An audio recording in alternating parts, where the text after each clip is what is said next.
Allez, dépêche-toi. Exercice 2.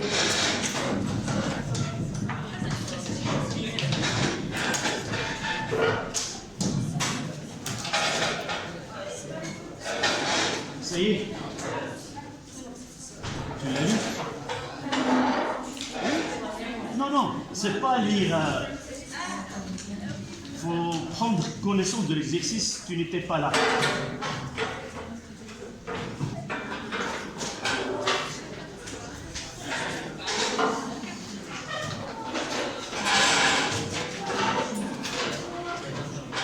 Tu peux venir là s'il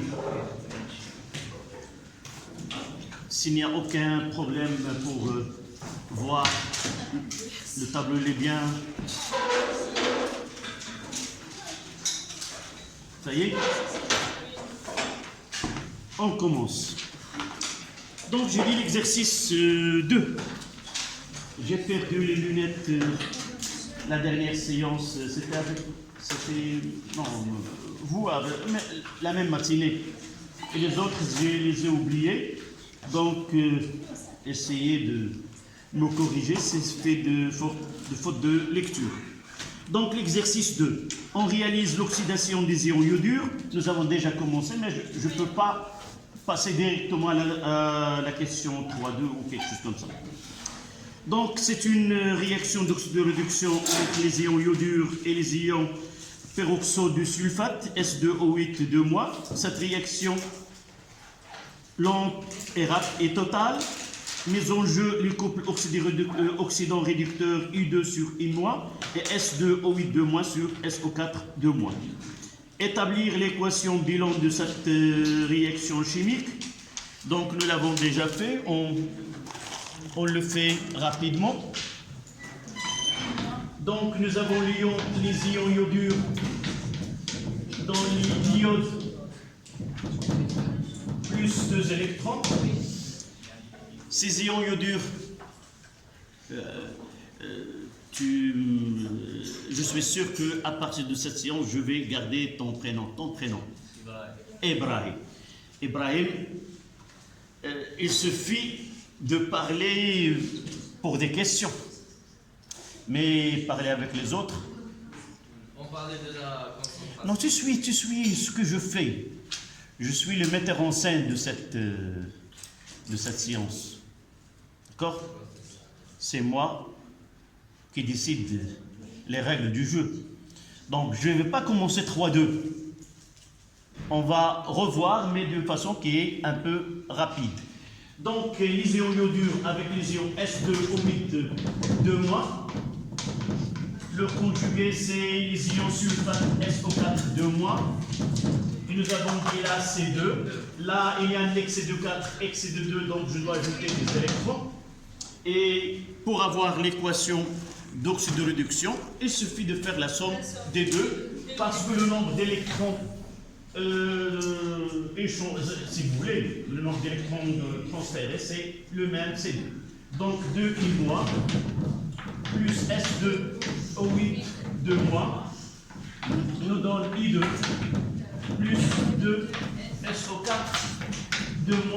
Là, c'est A2. Voilà cette première question. Deuxième question, afin d'étudier les facteurs cinétiques influençant sur la durée de cette réaction, on utilise 3 expériences. Mademoiselle Hanan, parmi les règles du jeu, une fois que j'arrive en retard, j'essaie de prendre la plus proche place et non pas passer jusqu'à la première. D'accord? Si tu veux avoir cette place, essaie d'être... Ah non, c'est pas Joujana. J'étais là à 14h et on commence à 14h30. D'accord? 14h15. C'est une raison de plus d'arriver la première. C'est pas grave. C'est pour cette raison on perd un peu de temps pour cette discussion. Donc les facteurs cinétiques, on a réalisé 3 expériences. Ceci, on l'a déjà fait. Oui. Donc, 3 expériences. Dans la première, nous avons des concentrations de 10-2 pour I-, des concentrations initiales. Et 10-2 et la température, c'est 20. Deuxième expérience, 4-10-2, 2-10-2 et 20 degrés Celsius comme température auquel est soumis le mélange réactionnaire. Troisième expérience, 4-10-2, 2-10-2 et la température, c'est 35 degrés Celsius. Sans justifier, on va répondre maintenant sans justifier. D'accord? Nous avons déjà dit que, avant de répondre, en réalité, si vous avez dans un devoir ou dans un examen, répondre sans justifier, ça ne veut pas dire que je dois choisir au hasard. La justification, c'est sans l'écrire, mais il faut se baser sur une justification au préalable pour dire oui ou non. D'accord? Donc, c'est l'expérience 2 que la vitesse de réaction est la plus faible. Oui. Avant d'entamer les questions, normalement, je dois revoir ces expériences et les classer avant d'entamer les questions. Et je vois comme une discussion préalable, c'est que l'expérience 3 est la plus rapide, l'expérience 2, c'est celle qui le suit, et la moins rapide, c'est la première. Donc, c'est la discussion que je fais avant de répondre à ces questions. Donc, 3A. Donc, 3A, on fera faux. 3-2. Par comparaison entre l'expérience 1 et 3, on étudie l'influence de la température. 1 et 3. L'influence dans la troisième expérience est... Non. Je dois répondre d'abord. Entre 1 et 3. Est-ce que le facteur cinétique mis en jeu est la température? Oui. Non. Oui, la température et la concentration. Il y a 2 facteurs cinétiques. La concentration et la température.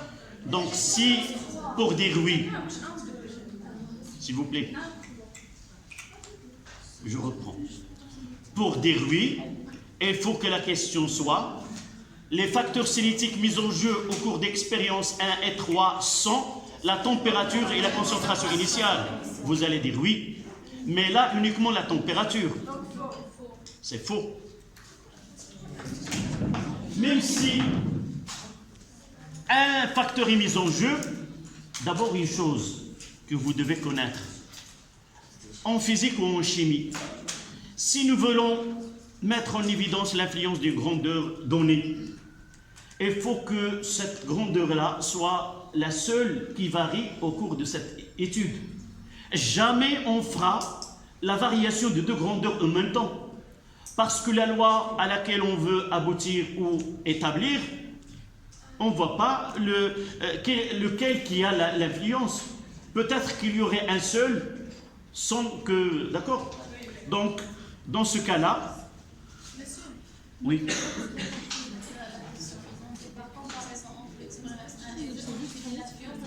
Oui. Mais comme ça, on a comme si on a nié que les facteurs existants entre ces 2 expériences, c'est que la température. Non, là c'est une question. Tu n'as pas écouté ce que je viens de dire. Dire oui, il faut que ce sont des questions fermées. On ne peut pas discuter. Dire 1 et 3. Si j'essaie de comparer 1 et 3, je constate qu'il y a variation de la concentration initiale et de la température. Donc, pour répondre, pour que ces 2 soient mis en exercice, en question, il faut que le choix soit, on met la température et la concentration initiale. D'accord. Regarde là, celle de 2 et 3. 2 et 3, c'est quoi? Qu'est-ce qu'on met? Voilà. Donc, dans ce cas-là, la comparaison entre l'expérience 2 et 3, mise en jeu uniquement l'influence de la température comme facteur sénétique. لو كانوا كتبوا on étude l'influence de la température uniquement كانت تكون Non, non, ça se voit, non, ça se voit. Mais dans le texte, si j'ai pas dit la concentration, donc je dois avoir uniquement la température. Ça c'est la langue française. Mais pour nous, autant que scientifiques, s'il dit la température, il faut que la température qui varie. D'accord? Et d'ailleurs, généralement, lors d'une étude, comme je viens de dire, on fait qu'un seul facteur pour arriver à la vraie loi qui gouverne cette étude. D'accord? On passe à 3-4. Les ions iodures. 3-3. 3-3, dans l'expérience 3, c'est dans l'expérience 3 que la vitesse de réaction est la plus grande. Oui, vrai. Parce qu'il y a deux facteurs se mis en jeu. 3, vrai.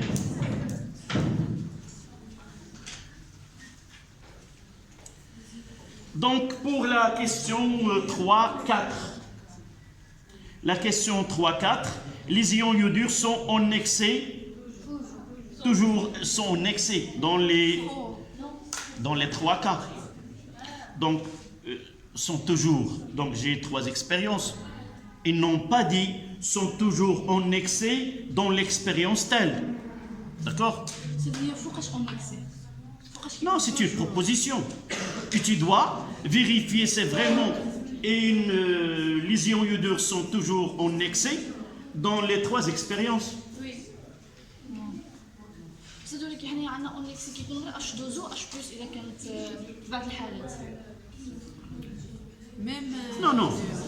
On doit appliquer la règle qui nous dit qui est le réactif limitant et par la suite on va voir qui est le réactif qui est en excès. Il n'y a pas une règle prête à utiliser. Toujours on a H3+, on nous a... À part ça, c'est... Non. D'accord? Chaque transformation, mademoiselle, j'aime plus que quelqu'un parle au cours de la leçon. Permis parler, c'est uniquement pour poser une question à tout le monde. D'accord? Passer à derrière et parler, c'est pas permis. D'accord? La prochaine fois, je l'ai dit la dernière fois, 2 fois, tu n'assisteras pas à la suite de vous. Non, non. Non, la leçon entre toi et le prof. Si tu parles avec ce qui est derrière toi pour la leçon et l'autre, on n'aura pas... C'est pas une classe. D'accord? Donc, c'est la première fois. Donc, répondre. Comment tu as su que c'est faux? Non, non. Celui qui a dit c'est faux. Oui.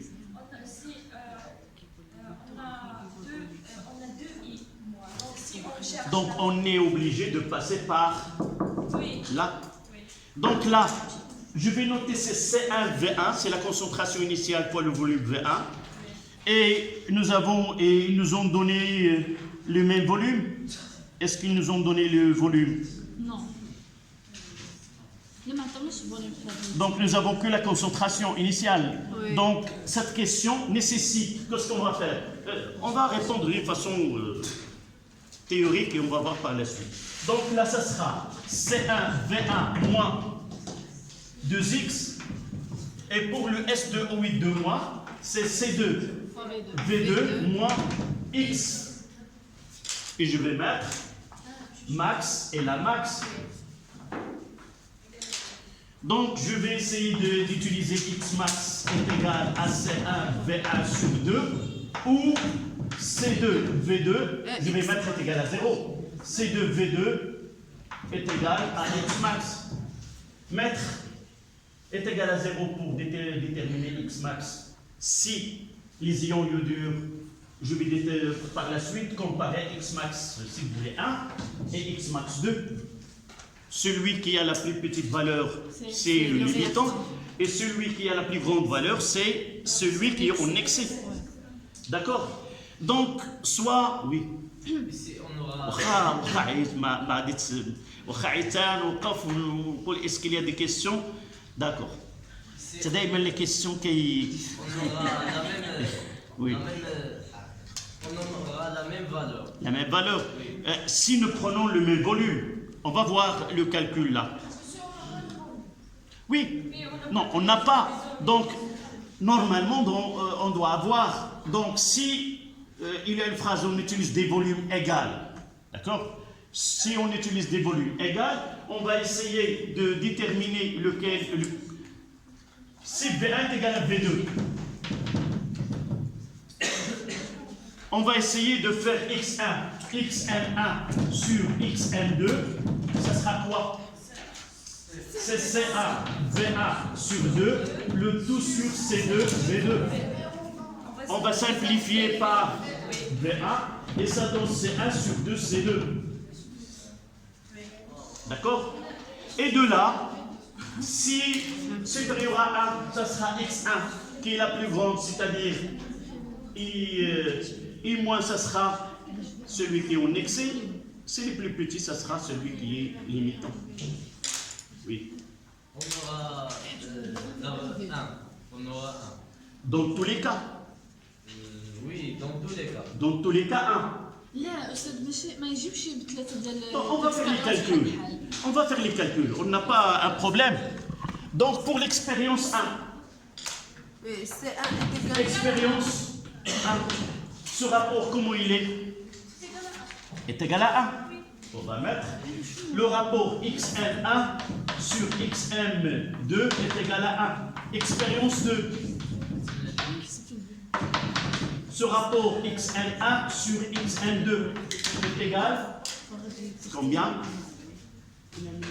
Vous remplacez, vous avez C4, c'est toujours 1.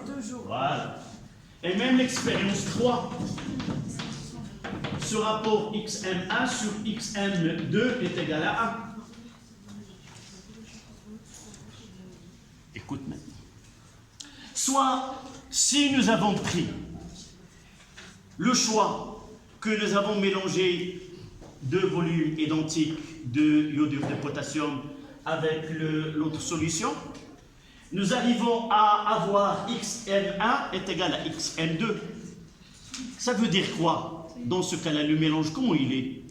Si on trouve que x max, elle est la même pour les deux réactifs. C'est-à-dire... Non, c'est pas... يعني هاد الرياكسيون تاعو On dit d'abord, si nous trouvons xn1 est égal à xn2, alors, ça veut dire que le mélange il se fait selon les coefficients stéchiométriques. Tous les deux, ils vont disparaître en même temps. Il n'y a aucun, ni I-, ni S2 ou I2- est en excès. Donc la réponse, avec ce choix-là, la réponse elle est fausse. Si nous avons trouvé par exemple 2, on discute. Si nous avons trouvé ce rapport et les deux, dans le premier, nous dirons que xn1 est égal à 2 fois, c'est-à-dire xn1 elle est supérieure à xn2. Celui qui est x supérieur c'est 2, c'est-à-dire S2 au 8-2-, on va dire que S2 au 8-2- est en excès. Et la réponse, elle sera aussi fausse. Si nous trouvons 0,5, dans ce cas-là, que xn1 elle est inférieure à xn2, et on va discuter. Donc, d'accord? Donc, dans ce cas-là, avec ce choix, que V1 est égal à V2, la proposition est fausse. S'il vous plaît, vous allez répondre en choisissant. Vous faites, c'est de cette façon qu'on répond. Si V1 est égal à V2, ça c'est la question 3-4. Oui.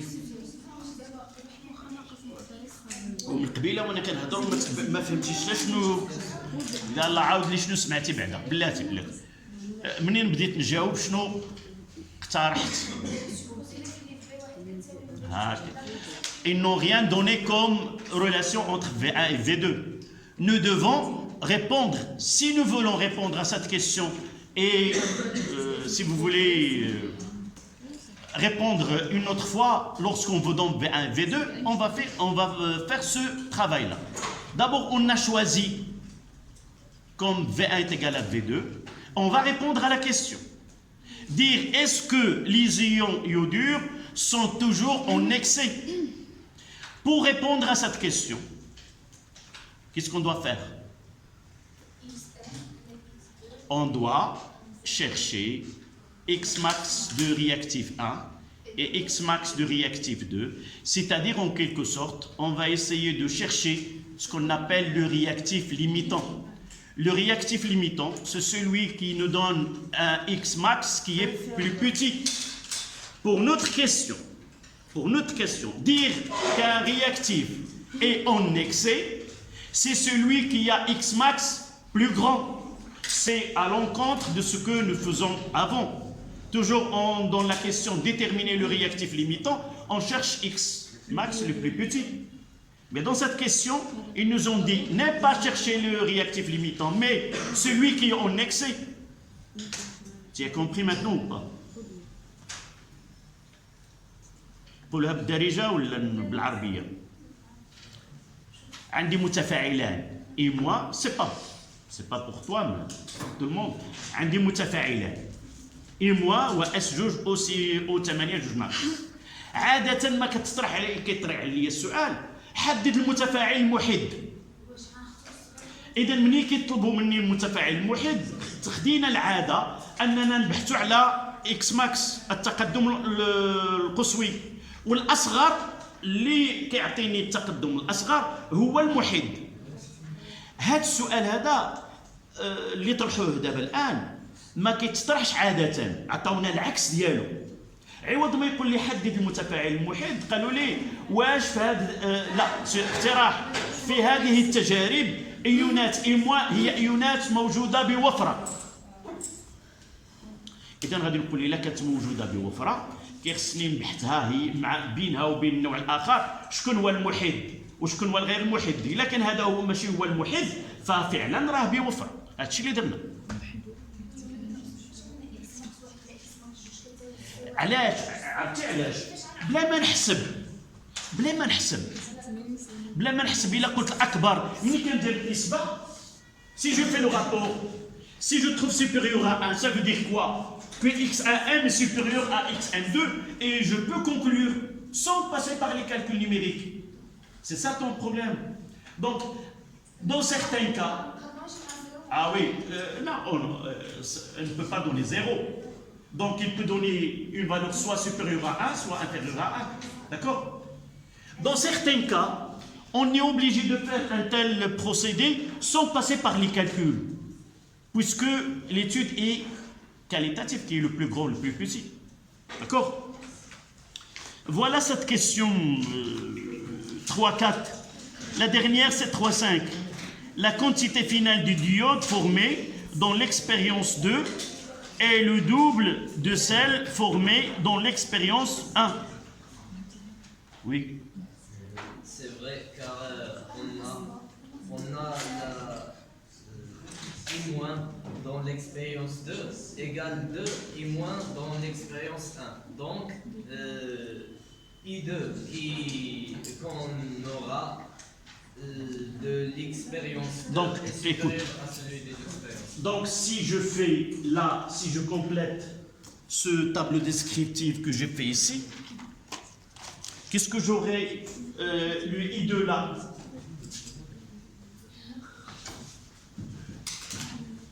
J'aurai là X et la X. D'accord? Si je complète ce travail-là pour l'équation, d'accord? Donc X max dans les deux cas. Si je calcule, je dois calculer X max dans quelle expérience? Donc l'expérience 2. Je dois calculer X max et faire l'application pour les 3 expériences. Et voir lequel Xm est le plus grand. Est-ce qu'on aura le même X max ou on aura X max différent? D'accord? Donc, ils nous ont dit la quantité de diodes formées. La quantité de diodes formées, la quantité de matière dans le tableau descriptif, là j'aurai I2 et là j'aurai SO4 de moins. 2. Non, I2, de l'autre côté, là. Ici, I2 de I- plus S2, Plus O8, 2 CO4. SO. SO4, 2. 2. Oui. Et j'aurai ici 2X. Donc nous avons dit que nous avons le même X max dans toutes les expériences. Et à quoi elle est égale ce X max? Donc nous sommes obligés de connaître le volume là. Donc XM est égal à C1 V1 sur 2. D'accord? Ici, sur là, soit que je parte de là au là, X max, ça sera le même. Ce que nous avons vu, ça donne 1. Donc X max, soit je le prends de I-, soit je le prends de S2 ou 8 de moi, puisque nous avons déjà travaillé que le rapport est égal à 1. D'accord? Donc à partir de là, qu'est-ce que nous constatons? Que généralement, XM augmente avec la concentration initiale des ions iodures. Donc, plus la concentration des ions iodures est grande, plus X max est grand, plus la quantité de diodes formées est grande. Est-ce que vous me suivez là? Pour connaître combien j'ai de diodes formées, il suffit de connaître X max. Dans ce cas-là, qui est simple, nous avons les deux, le mélange, il est sous, si vous voulez, selon les coefficients stéchiométriques. Et par la suite, je calcule X max soit par là, soit par là. Donc j'ai choisi C1V1, cela est égal à 0, ça donne C1V1 sur 2. Et, mademoiselle, je ne fais pas de calcul de la même façon que tout à l'heure. Je n'ai pas besoin des calculs, uniquement en comparant. Donc, plus que si C1 est grande, X max elle est grande. Évidemment, on a pris un volume donné. Nous avons choisi que toutes les expériences, nous avons utilisé un volume par exemple de 10 ml ou 100 ml. Donc, dans les trois expériences, on ne change pas a priori le volume, donc la concentration, ce qu'ils nous ont donné. Et qu'est-ce que vous constatez là? Où on aura la plus grande quantité de diodes formées? Dans quelle expérience? 2. Dans l'expérience 2 et 3. Donc 2 et 3 dans la même quantité de diodes. Et la proposition c'était quoi? L'expérience 2 est double de celle formée dans l'expérience 1. C'est-à-dire oui, vrai. Donc là, si nous essayons là de cette quantité comparant 1 avec 2, puisque c'est 1 dans l'expérience 3 et le double de celle de l'expérience 1, donc XM1 sera expérience. Non, ils nous ont dit 1 et 2. Là-bas, on a écrit Oui. 3F. Dans l'expérience 3. Non, ils nous ont demandé l'expérience 3. Non, 2. 2. Voilà. Voilà. C'est un de l'expérience 2 et le double de celle de l'expérience 1. Donc XM1, ça sera 2 fois XM2, ça sera 2 fois XM1.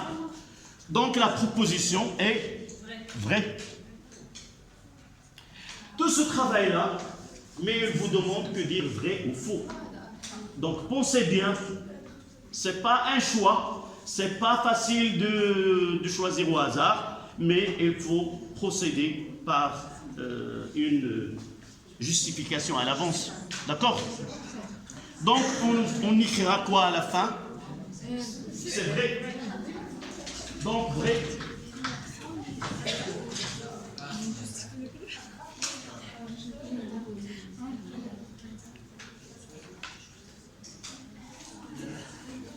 Donc, il nous reste cet exercice, essayez de le faire, parce que j'ai déjà une série ici. Et comme je viens de dire, ce sont les exercices types qu'on aura dans le prochain devoir. Donc là, c'est le suivi temporel d'une transformation chimique. Et on verra là les courbes, toutes les questions qu'on trouvera dans cet exercice que nous avons ici. D'accord? Oui. Nous avons chimie, nous avons les ondes, il nous reste les ondes périodiques. On va faire les ondes mécaniques progressives périodiques. Et là, on va clôturer les premières parties. Et on va voir à quelle date on pourra faire selon le calendrier. شنو هو؟ هذه غادي تخليه هذا l'exercice هذا تاع تمشي للدار. On va pas perdre c'est pas perdre de temps, mais essayez de le faire et la prochaine fois je vous donne la réponse le samedi. Je vous donne les réponses rapides des questions de 4, 5, de ces 5 questions. D'accord? Une série, vous l'avez envoyée sur le groupe Facebook de Les Ondes dernièrement. Oui. Vous avez dit que vous allez nous Oui, non, tu fais cette série, tu rapportes ta réponse et on discutera. D'accord? Ça, c'est plus logique. Donc, choisis n'importe quel exercice. Tu me dis, voilà l'exercice tel, et on discutera ensemble ce que tu as fait là où tu as fait des erreurs. S'il te plaît, tu distribues le temps de passer de l'autre côté.